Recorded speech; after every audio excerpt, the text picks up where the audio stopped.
போகலாம். இது எப்படி நான் பார்க்குறேன். ஓகேவா? தமிழ்நாட்டை சார்ந்த ஐஐடி பேராசிரியர் உதயகுமார் வடிவமைத்த சின்னம்தான் என்னுடைய ரூபாய்க்கான வடிவம். அதனை இந்திய அரசு அங்கீகரித்திருக்கிறது. உலக அளவில் இது பிரபலமாகியிருக்கிறது. தற்போது நமது தமிழக அரசின் நிதிநிலை அறிக்கை தாக்கல் செய்யக்கூடிய வழக்கமாக நாம் பயன்படுத்துகிற ரூ என்கிற எழுத்து பயன்படுத்தப்பட்டிருப்பது விமர்சனத்திற்குள்ளாகியிருக்கிறது. எந்த அடிப்படையில் பயன்படுத்தப்படுகிறது அல்லது அந்த இந்திய அரசால் அங்கீகரிக்கப்பட்ட வடிவத்திற்கு எதிராக பயன்படுத்தப்படுகிறதா என்ற சந்தேகத்தை எழுப்பியிருக்கிறதை தவிர இன்னும் அதிகாரப்பூர்வமாக யாரும் அப்படி சொன்னதாக தெரியவில்லை. இது ஏற்கனவே நாம் பயன்படுத்தி வருவது ஒன்றுதான். ரூ என்பது ரூபாய் என்பதன் சுருக்கம்.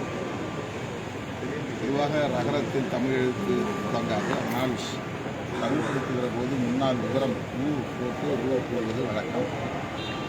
அவ்வாறும் இது பயன்படுத்தப்படவில்லை. வெறுமன பழைய நடைமுறையை அப்படியே பின்பற்றியிருக்கிறார்கள். இது குறித்து தமிழக அரசு தான் விளக்கம் அளிக்க வேண்டும்.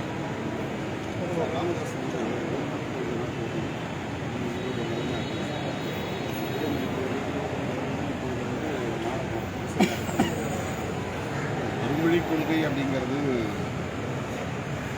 நல்ல முயற்சி, பயிற்சிக்குரிய ஒரு வாதம் தான். ஆனால்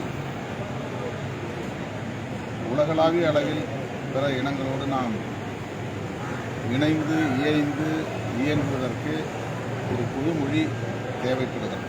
இந்தியர்களோடு மட்டுமல்ல, உலகளாவிய அளவில். ஆங்கிலம் பரவலாக பல உலக நாடுகளில் பயன்பாட்டில் இருக்கிறது என்பதை நாம் அறிவோம்.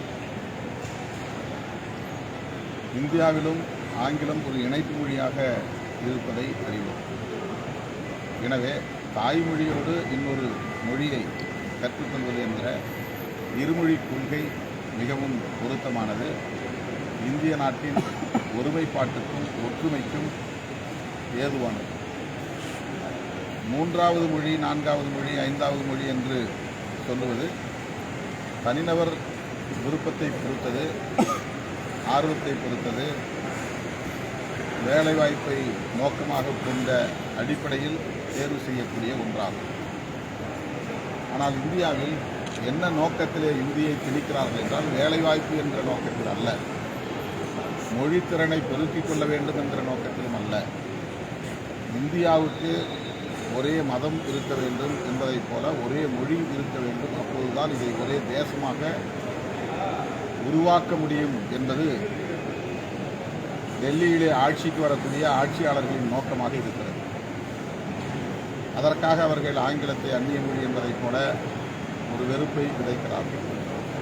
இந்தியை இந்தியாவின் ஒரே ஆட்சி மொழியாக, அலுவல் மொழியாக, அனைத்து பயன்பாட்டுக்கும் உரிய மொழியாக மாற்ற வேண்டும். இந்தியாவின் ஒரே மதம் இந்து மதமாகவும் ஒரே மொழி இந்தி மொழியாகவும் மாறும்போதுதான் நாம் ஒரே இந்திய உணர்வுள்ளவர்களாக, இந்தியர்களாக மாற முடியும் என்ற கணக்கில் அவர்கள் இதை செய்கிறார்கள். ஆகவே இந்திய அரசமைப்பு சட்டம் அனுமதித்துள்ள பன்மைத்துவத்தை சிதைக்கிற முயற்சி, அந்த அடிப்படையில் தான் இந்தியை நாம் திணிக்கக்கூடாது என்று சொல்லுகிறோம், படிக்கக்கூடாது என்று சொல்லவில்லை. இந்தியை விரும்பி படிக்கிறவர்கள் படித்துக் கொண்டுதான் இருக்கிறார்கள். இந்தியை படித்தால் வேலைவாய்ப்பு உறுதிப்படும் என்றால் இந்தியை படிப்பதை யாராலும் தடுக்க முடியாது. தமிழர்களாக இருந்தால் கூட இந்தியை படித்தால் உடனே வேலைவாய்ப்பு கிடைக்கும் என்று உறுதிப்படுத்தப்பட்டால் தமிழ்நாட்டில் இருப்பவர்கள் இந்தியை தேடி தேடி போய் படிப்பார்கள். அதை யாராலும் தடுக்க முடியாது. ஆனால் அப்படி யாரும் இந்தியை தேடி தேடி போய் படிக்கவில்லை, இவர்களாகத்தான் திணிக்கிறார்கள். எனவே இந்தியை படிப்பதால் வேலைவாய்ப்பு கிடைக்கும் என்பதெல்லாம் ஒரு மாயத் தோற்றம். அதுவெல்லாம் வெறும் கற்பனை கட்டுக்கதை. இந்தியை அவர்கள் திணிப்பதற்கு உண்மையான காரணம் எதிர்காலத்தில் இந்தியாவின் ஒரே மொழியாக எல்லாராலும் பேசப்படக்கூடிய ஒற்றை மொழியாக இந்தி மாற வேண்டும் என்பதுதான். மத்திய பிரதேசம், உத்தரப்பிரதேசம், ராஜஸ்தான் போன்ற அந்த மத்திய பகுதியில் உள்ள மாநிலங்களில் தாய்மொழியை கடுமையாக சிதைத்துவிட்டார். அந்த பூர்வீக குடிமக்களின் தாய்மொழி சிதைக்கப்பெற்று அவர்கள் மீதும் இந்தி திணிக்கப்பெற்று இன்றைக்கு 9 மாநிலங்கள் இந்தியை பேசக்கூடிய மாநிலங்களாக மாற்றியிருக்கிறார்கள். அதைப்போல எல்லா மாநிலங்களையும் இந்தி பேசும் மாநிலங்களாக மாற்ற வேண்டும் என்பது அவர்களின் நோக்கம். இந்த நோக்கத்தை, ஆதிக்க போக்கை நாம் எதிர்க்கிறோம்.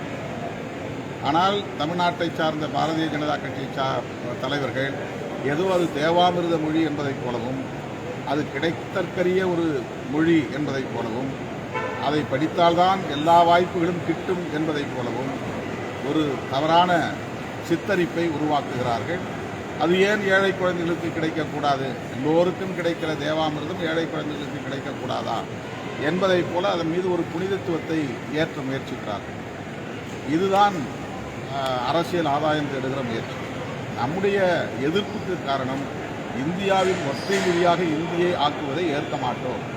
யார் மீதும் திணிக்கக்கூடாது, ஆதிக்கம் செலுத்தக்கூடாது, பன்மைத்துவம் பாதுகாக்கப்பட வேண்டும். இந்த அடிப்படையில் தான் இந்தியை எதிர்க்கிறோம்.